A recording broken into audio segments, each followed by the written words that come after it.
What's going on, guys? Welcome to Rangers stat production or point projections using statistics and math. And oh, my head hurts. It's actually a pretty simple equation and whatnot. I actually figured out I was in middle school. Let me just show you what the board looks like before I read it off to you. So there's all the math involved, yada yada yada. So according to what players have done, I should go to HockeyDB if I can pull up their stats. And we could go over them. I guess I'll type in somebody's name. Kevin Shattenkirk. No one else in the world named Kevin Shattenkirk. Okay, perfect. Okay, then go to the Rangers. Okay, so I can read you off what their stats are now and what they're projected to do. I only did the players that are on their roster right now. And this is all based off of if they play the remaining 62 games. So they have to play each of the remaining 62 games for these projections to be dead on balls accurate, which is impossible because we have an extra forward and an extra defenseman on the roster. I didn't account for goalie statistics. I could have done goals against, or saves or something, but not many people I don't think would find interest in that. So we're just going to go over the forwards and defensemen points, goals, assists, and points. So Mika Zibanejad. We'll start off with Mika Zibanejad. No, Mika right now has 9 goals, 10 assists, and 19 points in 20 games. That has him on pace for 36.9 or 36.9 goals or 0.45 goals per game. That's what it averages out to. So whenever I read a decimal number, that's how many points, goals, assists, or points per game. I'm in the goal column right now, so that's goals per game. Assists, right now, I told you he had 10, so he's on pace for 41 assists, simple enough, or 0.5 assists per game. He's on pace for 77.9 points, or 0.95 points per game. I just fuck it, I'm not sure read off his percentages.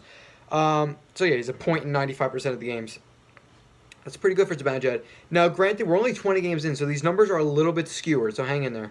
Pavel Buchnevich is on pace for 32.8 or goals in 40% of his games. You know what? Fuck the decimals and percentages. That part is... That's annoying me.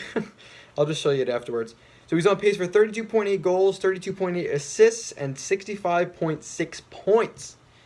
That's a pretty good year for Pavel Buchnevich if he can hit 60 plus, especially 65 plus. That's a point in 80% of the games. That's sick. That's a sick point percentage to have as a second season guy. Especially with the limited time. It's going to be apism. JT Miller is a little bit disappointing right now. He's only on pace for 12.3 goals. He's on pace for 49 assists, though. It's the highest on the team, 49.2 assists, and 61.5 points. So if he hits the 61-point mark, that's a good year. And I could almost do without the 20 goals that we're used to from Miller, and I'd be cool with 12 goals. But, I mean, you have to have the 49 assists and 60-something points for that to work out. Zuccarello is on pace for the same amount of goals as Miller, 12.3. Has on pace for 45.1 assists, or 57.4 points. That's accurate for Zuccarello. I think him hovering around between 10 and 15 goal mark, and between 40 and 45 assists is fair for Zuccarello, and about 57 points. That sounds about right for him. Rick Nash, I don't know if this is an upset or if I'm cool with this. He's on pace for 28.7 goals. 16.4 assists, but only 45.1 points. 45 points, I mean, you're paying the guy $7.8 million. I know it's the last year on his contract, but, you know, you could tell this isn't the Rick Nash level. Michael Grabner, the happy surprise, on pace for 32.8 goals. Only on pace for 8.2 assists, but that's going to get him up to about 41 points. About a point per game. Actually, on the nose were the numbers. It actually came out on the nose, 41. Jesper Fast is on pace for 5.13 goals. Now, since Fast didn't play as many games, you had to use a different number. You have to take the goals divided by the games played, times by how many games are, and then divide that by... It's... God, I'm not good at explaining things. Anyways, 5.13 goals. So about 5 goals for Fast, but check this out. 30 assists, 30.8 assists. If he keeps going on the pace that he's on right now. And that's good enough for 35.93 points. David Desharnais is on pace for 8 goals and 24.6 assists. That's good for 38.2 points, which is very good, especially for a guy that's been really just our third line, third, fourth line center for the whole year, and kind of every now and then on the power play. That's good. That's good for. He'll only make $1 million. I can't stop yawning. Very early. Paul Carey's on pace for 0-0-0. He hasn't gotten a single point as a Ranger yet, so he's on pace for nothing, not a zilch. Chris Kreider, this one's very disappointing. Only on pace for 20.5 goals, 16.4 assists, and 36.9 points. That is a complete and utter disappointment. Kreider has got to be between 25 and 30 goals and hovering between 45 and 55 points. If he's not there, it is not a good season for Chris Kreider. He's making a little over $4.5 million, closer to 4.625, I think. So he's got to be scoring at a better rate than that. He had 28 goals last year. He's definitely disappointing this year. Kevin Hayes, another one's pretty disappointing. 16.4 goals and assists, good for 32.8 points. Not good at all. Especially when you hear this next, not this next player, but this next player. Cristobal Nieves is on pace for 0 goals, 29.57 assists, and 29.57 points. And I think it comes out to 69 games. So he's up pace to put up similar numbers. I can't stop yawning. Similar numbers to Kevin Hayes point-wise. And he's going to have 13 less games played. That's pretty bad. So Hayes got to pick it up. Jimmy Vesey's on pace for 16.4 goals. That's good if his assist numbers weren't. He's on pace for 4.1 and only 20.5 points. Jimmy Vesey, his second year pro, you want to see 18 to 22 goals. That way he's improved from last year for goals. And I would like to see him 35 to 45 points. It's unrealistic considering how much scoring there is to go around. But, I mean, this is what you expect from the kid. So, I almost like his goals totals. If he can get between 18 and 22 goals. That's a good year for him goal-wise. But his assist numbers have got to go up. Moving on to the defense. This is exciting. The defense I had a lot of fun doing because all right, we'll start off with the crappy ones. Kampfer's on pace for 0-0-0. Brendan Smith, 0 goals, 12.3 assists, and 12.3 points. Nick Holden, 5.133 goals, same with assists, and 12.2666 repeating points. So he's on pace for 12 points despite not playing 5 games. Brady Shea, pretty disappointing. On pace for 8.2 goals, which is good. But only 12.3 assists, which is good for 20.5 points. He is not doing well in the point totals this year. Last year, he finished the year with 39 points. So Brady Shea's going to have to get going for point totals, especially if he's going to be more of an offensive two-way defenseman.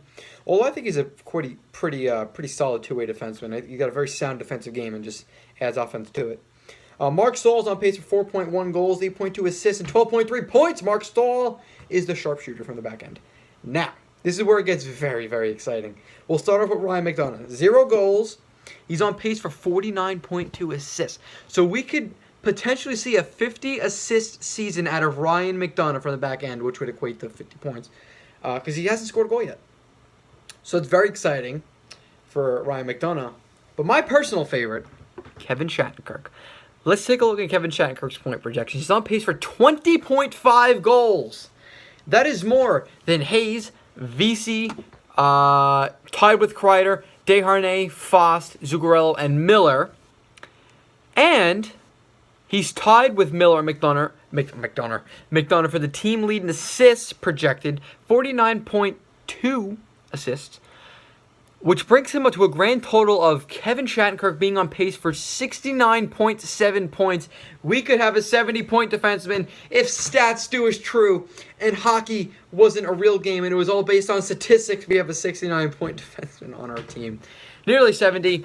But again, take these numbers with a grain of salt. This is based on if they play each of the last 62 games and their point projections stay on par for the next 62 games. Not happening. I'm going to give you my opinion on these. I don't think Zibanejad's having 36 goals or 77 points. I think Zibanejad's good for about 65 points.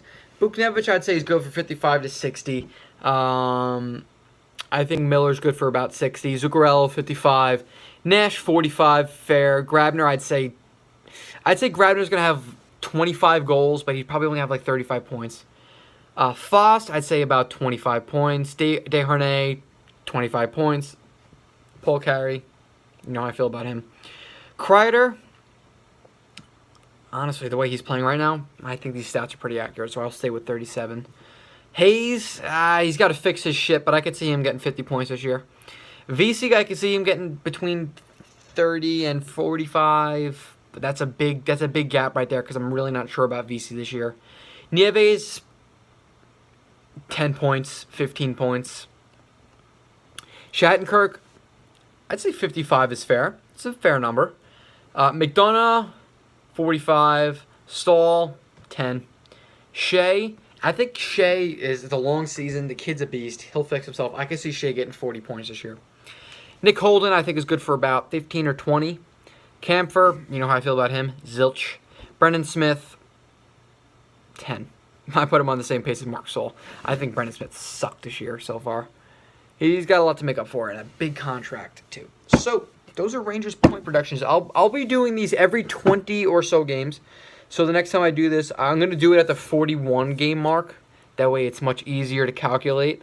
So in 21 games, we will reconvene and take another look at Rangers point projections. But until then, thank you guys for watching. I'll see you all in the next one. Comment down below what you think these players are going to do. And I'll see you in the next one.